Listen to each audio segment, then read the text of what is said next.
3:00 ng hapon after work, dumiretso na nga ako sa isang mall malapit dito sa Cubao, malapit sa trabaho ko. May usapan kasi kami ngayong araw 'to na magkikita kami ng nanay ko. Ngayong araw na kasi kami bibili nung kini-cravings niya. Halos silang araw-araw na paulit-ulit niya na nga sa'kin sinasabi na gusto niya yon. At dahil nagyara na nga rin yung kapatid ko kumain, kaya ngayon na nga rin namin gagawin. Kaya lang, mag-iisang oras na ako naghihintay dito, wala pa rin sila. Paulit-ulit na ako tumatawag sa bayan. Sabi sa kanila, malapit na daw sila. Pero yung malapit nila, halos inabot na ng isang oras. Sabi ko nga sa kanila, kakamalapit nyo, malapit na din ako uwi kasi naiinip na ako kakaantay dito sa inyo. At makalipas ka ng halos isang oras, sa wakas, dumating na nga rin sila. Eto yung mga kasama ko mga idol, yung nanay ko, yung dalawang kapatid ko, tsaka yung pamangking ko. At sa halos sa paghahanap namin sa salt stop na to, narating din namin siya. Agad-agad na nga rin kami pumasok sa loob at hinanap na namin yung cravings ng nanay ko. Kinuha na nga agad namin dito yung menu tapos hinanap na namin kung anong gusto niyang orderin. Medyo pricey nga lang to mga idol pero sulit naman. Sabi ko nga kahit pricey yan, okay lang yon. Pera lang yan, kinikita din yan. Pero yung mga momit na ganito, hindi mo na siya pwedeng balikan. Sabi ko nga, mas mahal kita na kaysa mas mahal yung price na yan. Maluwag sa puso ko kapag nakikita ko masaya yung nanay ko.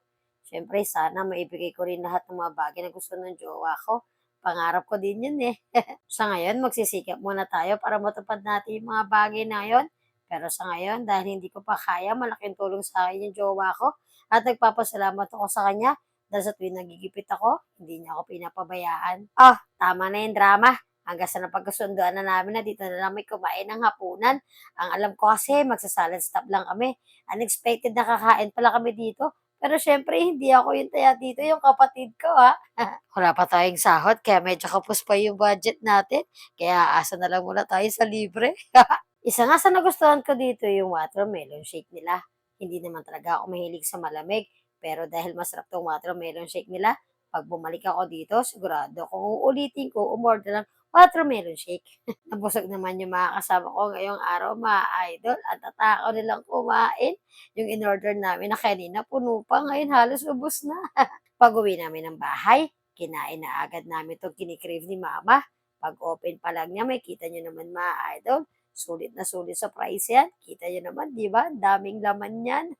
Sabi ko kay mama, sige na, lagyan mo na ng sauce yan para makarelate tayo dun sa mga nagre-review ng food na to. At sa unang kagat, nalasap ko na agad yung sarap. Kaya pala nagtitrending itong pagkain na ito mga idol. Talagang napakasarap niya.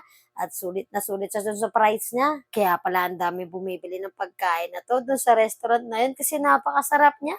Halos minuto ang daming dumarating. Kaya kung gusto mo rin ng ganito, tikman mo na. Ayun lang, salamat sa pagsama. Ako po si Neskel. Ingat po tayong lahat.